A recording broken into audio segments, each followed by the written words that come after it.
nagabuhat sa daghang paagi o paagi sa usalang tawo.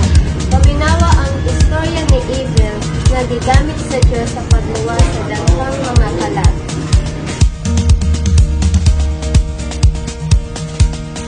Sa una, nahihindugan ako nga kada Sabado sa hapon wato sa pastor diri sa amyo.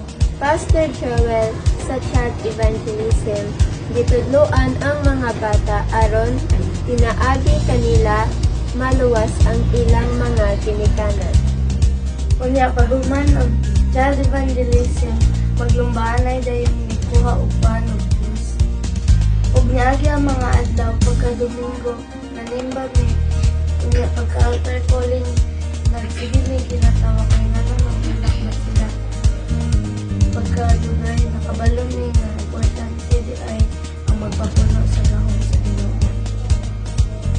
Ikanunay na mong madungog nga kinahanglan dahil makadawat og Holy Ghost. O maminaw ni sa instructions ni Pastor para makadawat ng Holy Ghost. Kanya kada human og sigba mangaon ni o mag-istunahan. Tinaw kaya na kinuha na may banding every Sunday was enjoyable. Apan dili lang ang kinikanan ni Abel ang naluwas, kundili mga pamilya. Praise God, hallelujah. Maghatag ng tubig sa ogan sa atong yung isa po niya pagbago. At sa kaniyat ko, wala pa na ko nailhan sa akong kinabuhi. Kaributan ba dito ayaw ko mga igsuon.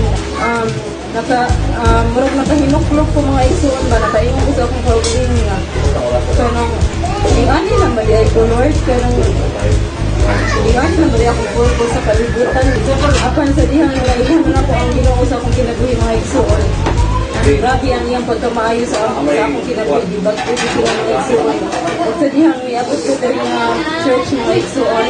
When the time na first time na mga nagsimba diri ang mga igsuon na paingon ko sa mga igsuon. Ibati na ko ang presensya sa Ginoo. Grabe ang kalipay nga. Murag na kayong ko nga. Mao man yung nagtulang sa akong kinabuhi kanyan ito nga. Ang kaabi na ko mga igsoon nga, dili na ko na mahimo nga kanang barihan ng sinalinan sa mga Christians na kaingon ko nga mga igsoon ko nga. Lord, di na siguro ko makasunod ang Lord dahil di man ko ganahan na nila ang mga style kaya mo na ikong tigulang.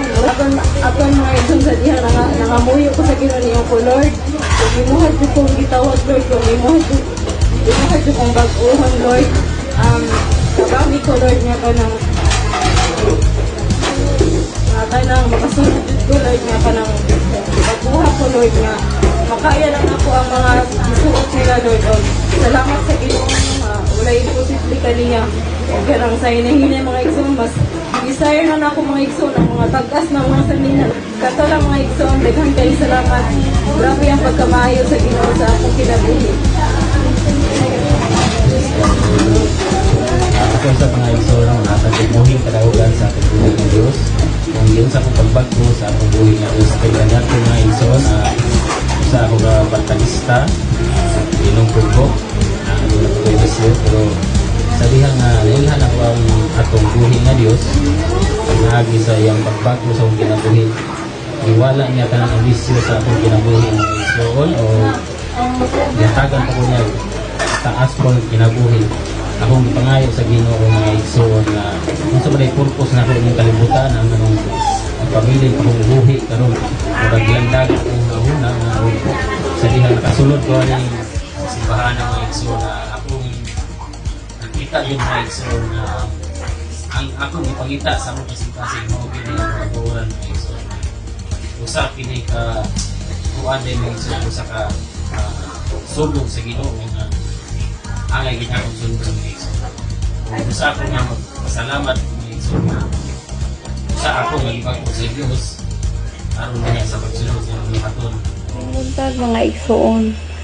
Sa una dahil mga igsoon, ara ko diri permanente sa balay o kila ay dyo ko diri sa balay mga igsoon o nagsige na lang kog ampo mga igsoon na makakita kog simbahan. Tuod man mga igsoon, wa gyud pakyasa sa Ginoo ang akong ginaampo kada adlaw mga igsoon makakita gyud ko og simbahan.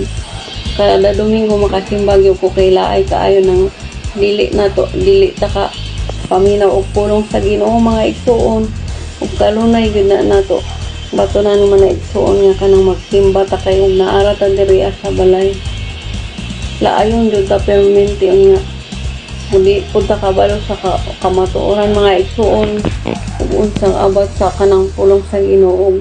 Nagpasalamat ko diha sa simbahan nila Pastor Joel Actob na nakaabot ko diha sa ilaha og dako kayo akong pasalamat kay Pastor Joel ug sa uban pang mga membro sa simbahan ang tanan-tanan na diri ajud na simbahan na nabatunan ako ang tama jud ang matuod na kamatuoran. Daghang mga kalag ang naluwas o kini pinaagi lamang sa usa ka tawo gikan sa usa ka batan-on.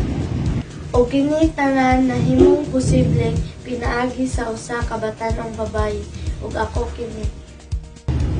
Usa ka tawo nga nag-abli sa pultahan alang sa daghang mga kalag na maluwas.